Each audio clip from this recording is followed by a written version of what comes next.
Bible in a minute. Ephesians chapter 5, we're looking at verses 15 through 17. Paul says, "So then be careful how you walk, not as unwise people, but as wise, making the most of your time because the days are evil.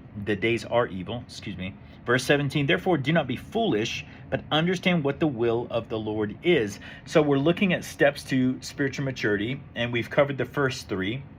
And so now we're on number 4, know God's will. I talk with so many people when I was a youth pastor, college and career pastor, a senior pastor. I'm like, what is God's will? How do I know if this is God's will?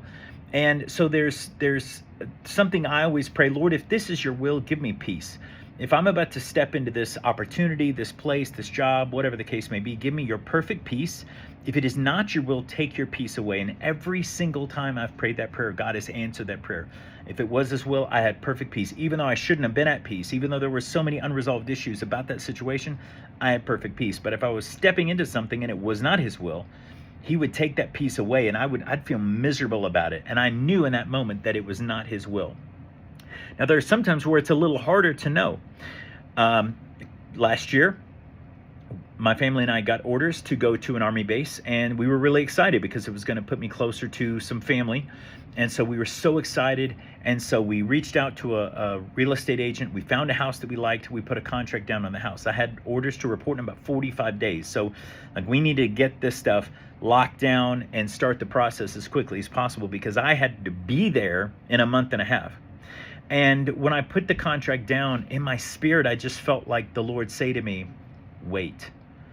And I was like, wait for what? Like, I've got to be there in a month and a half. We got to pack up the house. We got to buy this house. We got to move, and we got to unpack the house. And then I got to start my job. Like, wait for what? The Army has given me a deadline, and I have to report no later than this date. And God just kept saying, wait, just wait. And so I told my wife, and I was like, I don't know what it is. I don't know if it's this house. I don't know what's going on. But when they counter our offer, we're withdrawing our contract. We're not going to buy this house. And she said, I feel the same way. I don't know what it is, but just feel the same way. They countered, and we told our real estate agent, withdraw the contract. And she was like, hey, this is how negotiations work. And I'm like, hey, I've bought property before. I know how negotiations work. We're not going to buy that house. And just decided not to explain it. Didn't need to. Didn't know what her faith was. And so didn't feel the need to try to explain God speaking to me and her thinking that I'm hearing voices in my head.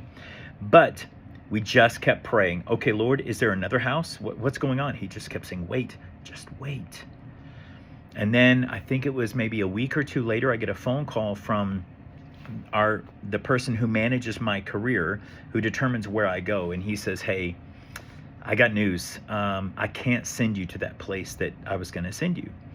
And I was like, yes, you can. I have hard orders. Like, we haven't told anybody. We haven't done anything until we have like literal paper orders in our hands to say you will be at this place at this time. You will report. And I said, you can send us there, because we wanted to go there. We wanted to be closer to family. And he says, yeah, I'm sorry, but I can't send you there. I don't know where I'm going to send you yet. Just hang tight. But I'll let you know. And so I'm like, what in the world is going on? But in that moment, I was so relieved that I had heard and listened to the voice of the Lord, because I didn't know what was going to happen.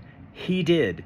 He knew that my orders were going to be deleted and rescinded, and that I wasn't going to that duty station. Then I would be stuck with a house I can't live in.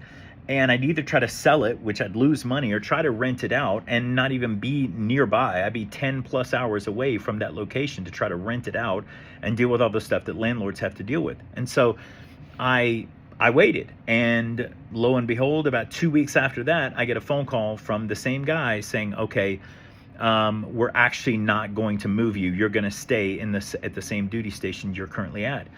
And I was like,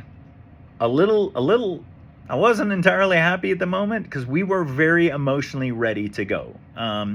But we knew that there was a reason. We've always prayed, Lord, put us where you need us. And within weeks of being at my new unit at the same duty station, we knew exactly why God had put us here. If I had not listened, if I had not prayed and been willing to listen and know the Lord's will, I would have stepped into a situation that would have financially been very painful for us.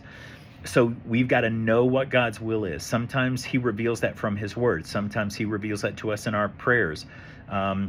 Sometimes he reveals it to other people who say something and confirm what we're wrestling with.